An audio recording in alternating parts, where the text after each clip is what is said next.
The year is 1325, and somewhere in the shadows of medieval England a woman sits alone in a cold stone chamber. Her hands shake not from the bitter winter air, but from the weight of what she has done. She was once the most powerful woman in Europe. Now she is branded a traitor, a murderer. She Wolf, who devoured her own kingdom for the taste of forbiddance. Love. This is Isabella of France, the queen who burned her kingdom for love. Tonight we uncover the shocking truth that history tried to bury.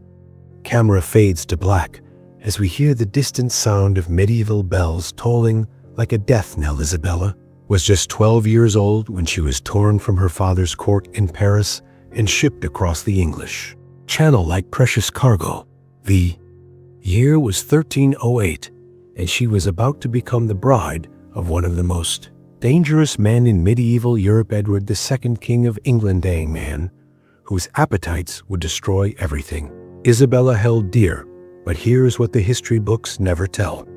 Edward was already in love, not with his beautiful young bride, but with a knight named Piers Gaveston, a man who would become Isabella's first lesson in the brutal mathematics of medieval power. The wedding ceremony was a spectacle of gold and silk.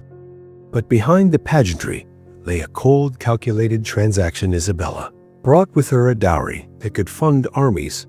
Edward brought only his indifference, and Gaveston brought poison. From the moment Isabella set foot in England, she understood that she was not a wife, but a political ornament. Edward showered Gaveston with the jewels that should have adorned his queen.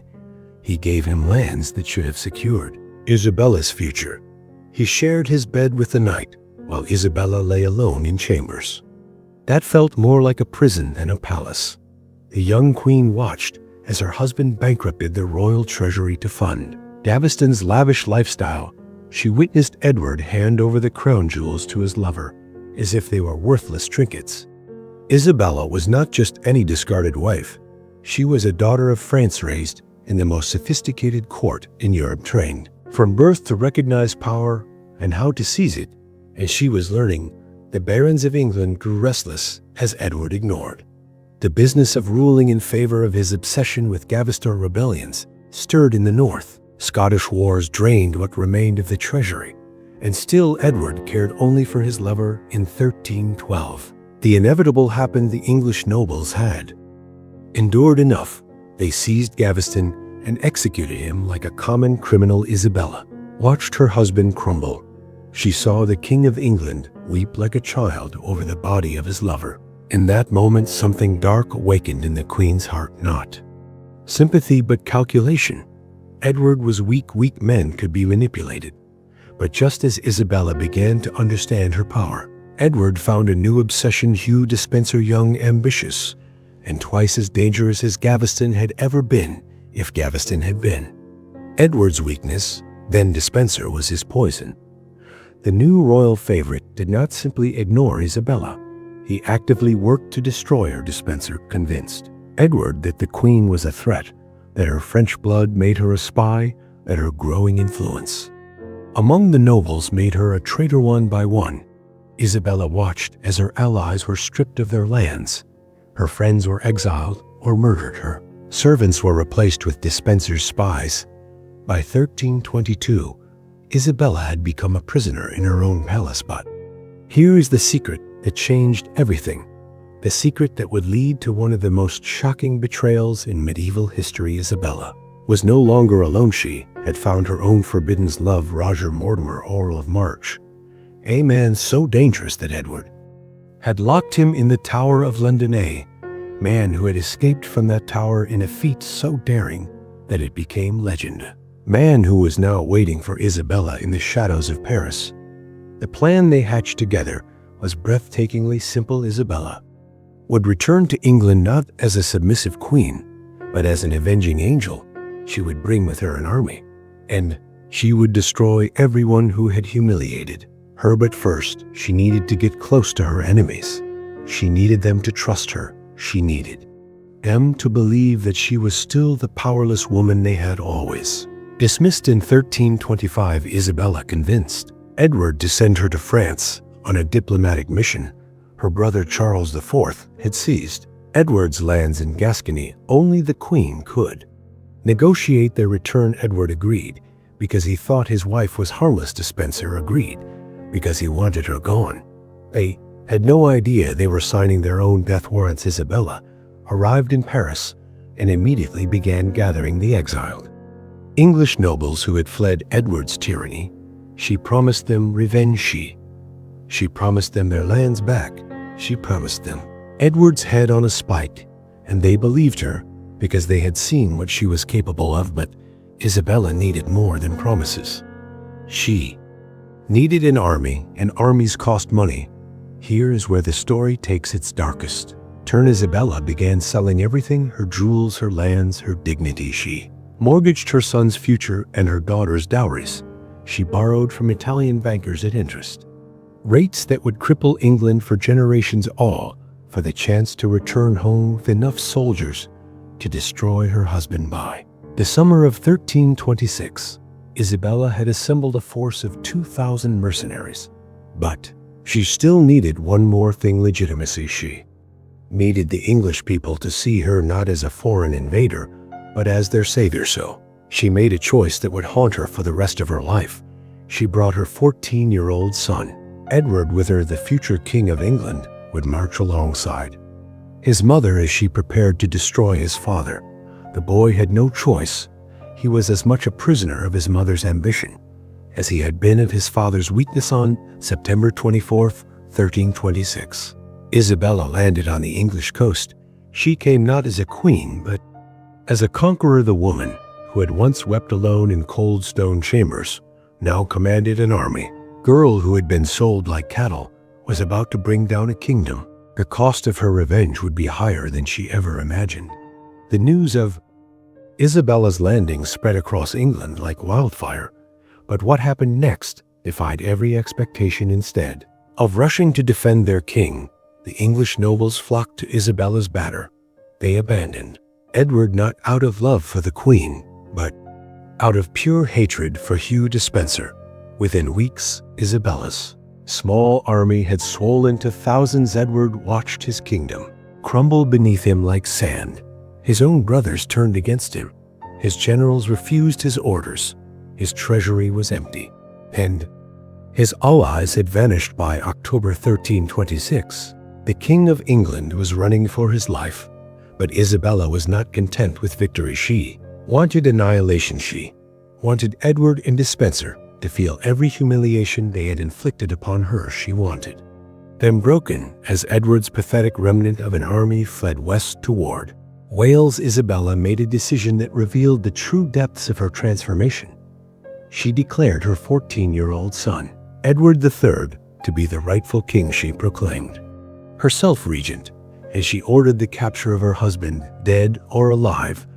The hunt for the king became a national obsession. Rewards were posted in every town. Soldiers searched every monastery and castle, and slowly the net closed around the man who had once been the most powerful person in England. On November 16, 1326, Edward and Hugh Despenser were found hiding in a monastery in Wales. They were dragged from their sanctuary like common criminals. King, who had humiliated Isabella, now groveled in the mud before his former subjects.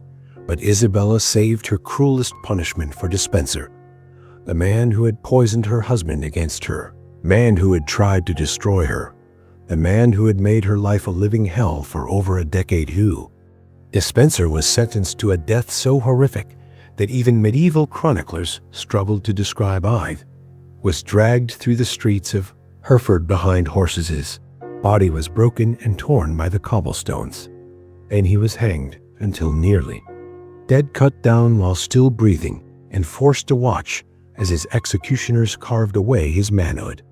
His intestines were pulled from his living body and burned before his eyes. Finally, mercifully, he was beheaded. Body was quartered and sent to the four corners of England. As a warning, Isabella watched it all. The woman who had once been dismissed as a powerless ornament now commanded the life and death of the man who had tormented her.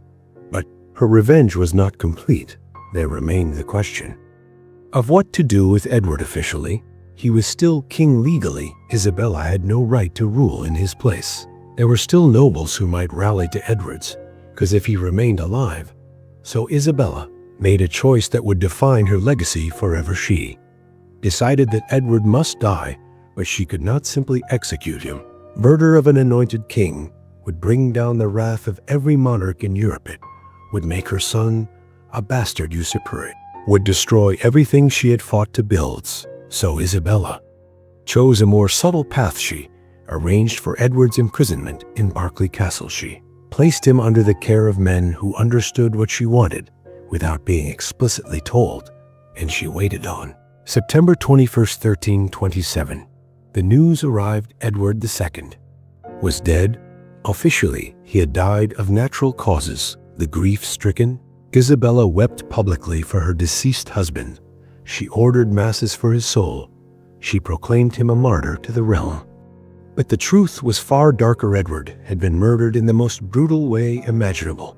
The method chosen was designed to leave no external marks, no evidence of violence, no proof of murder. A red-hot iron rod had been inserted into his bowel. The internal burning had killed him slowly, agonizingly, while he screamed so loudly that people in the village below Berkeley Castle heard his death cries. Isabella had gotten her ultimate revenge. Man who had humiliated her in life had died in unimaginable agony, but the cost of that revenge was about to consume her, because her son, Edward III, was growing up, and he was beginning to ask questions about his father's death. Young king had loved his father. Despite Edward's weaknesses, he had been forced to march against him, forced to watch his mother's allies destroy him, forced to wear a crown stained with patricide. Now he was learning the truth about what Isabella had done. Psychological damage to the boy was catastrophic. He began to see his mother not as a liberator, but as a monster, a woman who had murdered his father for her own ambition, a woman who had used him as a weapon against his own blood. The relationship between Isabella and her son deteriorated rapidly. Edward III began to gather his own supporters, young nobles who had not been part of his mother's revolution, men who whispered that England was ruled by a she-wolf and her lover, because Roger Mortimer had made a fatal mistake. Drunk on power and Isabella's bed, he had begun to act like a king. He wore royal regalia. He demanded the highest honors. He took lands and titles as if he were Edward's equal rather than his mother's paramour. The English nobles who had supported Isabella against her husband now began to turn against her. They had not fought to replace one tyrant with another. They had not risked their lives to see a foreign queen and her lover drain the treasury, just as Edward and Despenser had done. By 1330, Isabella found herself in the same position Edward had occupied 4 years earlier, powerful but isolated, wealthy but hated, surrounded by enemies who were planning her downfall. And her greatest enemy was her own son. On October 19, 1330, Edward III, he was now 18 years old and no longer willing to be his mother's puppet. With a small group of loyal knights, he broke into Nottingham Castle, where Isabella and Mortimer were staying. The young king arrested his mother's lover. Isabella threw herself at her son's feet. She begged him to spare Mortimer's life. She reminded him that Mortimer had helped place him on the throne. She pleaded with him as his mother. Edward looked down at the woman who had taught him that love was a weapon, that power was worth any price, that family meant nothing compared to ambition, and he spoke the words that would haunt Isabella for the rest of her life. The queen is accorded the reverence due to her station, but Roger Mortimer must die. Roger Mortimer was executed 3 days later, hanged, drawn, and quartered like a common traitor. Isabella was forced to watch from the walls of Nottingham Castle as the man she had loved was torn apart. Woman who had once commanded armies now stood powerless as her son destroyed everything she had built. Edward III was not finished with his mother. He stripped her of her lands. He dismissed her supporters, reduced her income to a fraction of what a queen should receive. Cruelly of all, he forced her to live with the knowledge of what she had become Isabella was given a comfortable prison at Castle Rising in Norfolk, would spend the next 28 years of her life there, alone with her memories, alone with her guilt, alone with the terrible understanding that she had destroyed everyone she had ever claimed to love. But here is the final twist that makes Isabella's story so haunting. She lived long enough to see the consequences of her choices play out across generations. Son Edward III became one of England's greatest warrior kings. He conquered vast territories in France, won legendary victories at Crécy and Poitiers, restored English prestige across Europe, but he had learned his mother's lessons too well. He trusted no one completely. He showed mercy to no enemy, ruled through fear rather than love.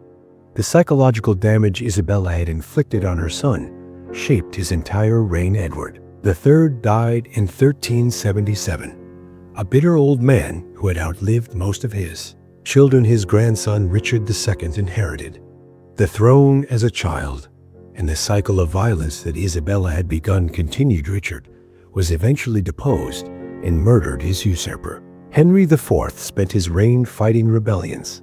Henry V died young, leaving another child king, and England descended into the Wars of the Roses, decades of civil war that tore the kingdom apart.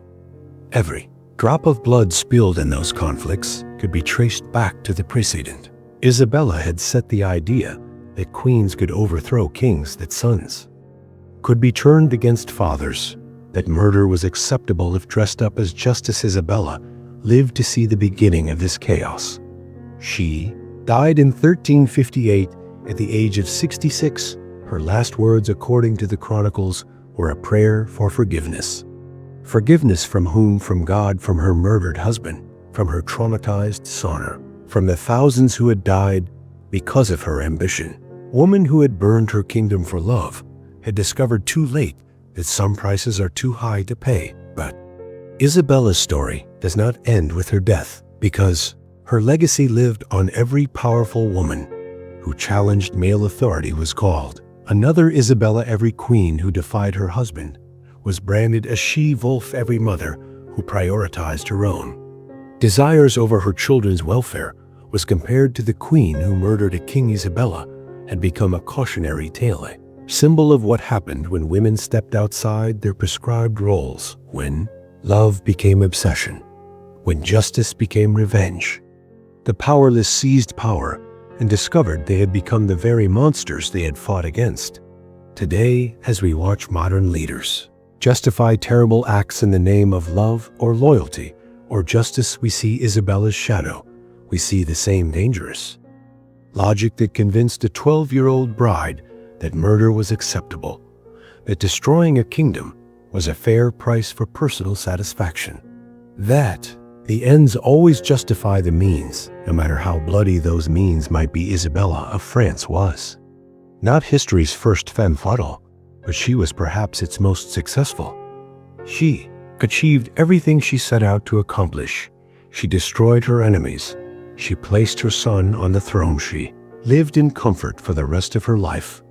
And yet, she lost everything that mattered. Her love died on a scaffold. Her son became her jailer. Her kingdom descended into chaos. Her memory became a curse. The queen who burned her kingdom for love discovered that some victories are indistinguishable from defeat, that some forms of power are indistinguishable from powerlessness, that some acts of love are indistinguishable from hate. In the end, Isabella got exactly what she wanted. It destroyed her. The next time you hear someone justify cruelty in the name of love, the next time you see power used to settle personal scores, the next time you witness someone choosing revenge over mercy, remember Isabella of France. Remember the she-wolf who devoured her own kingdom. Remember that the most dangerous monsters are not born, they are made, one betrayal at a time, one compromise at a time, one choice at a time, until the person staring back from the mirror is someone you no longer recognize, someone who has burned everything they once held dear, someone who has discovered that the price of revenge is always higher than advertised. Isabella thought she was writing a love story, Instead, she authored a tragedy, and Han. The echoes of that tragedy still haunt us today. Thank you for joining me on this journey into one of history's darkest chapters. If this story has moved you, disturbed you, or made you think differently about power and its consequences, then I invite you to subscribe, because there are more untold stories waiting in the shadows of history.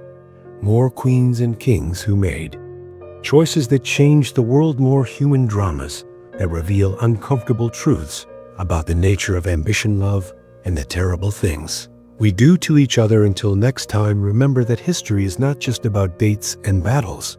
It is about people like us, people who faced impossible choices, people who paid unimaginable prices, people whose stories still have the power to teach us if we are brave enough to listen.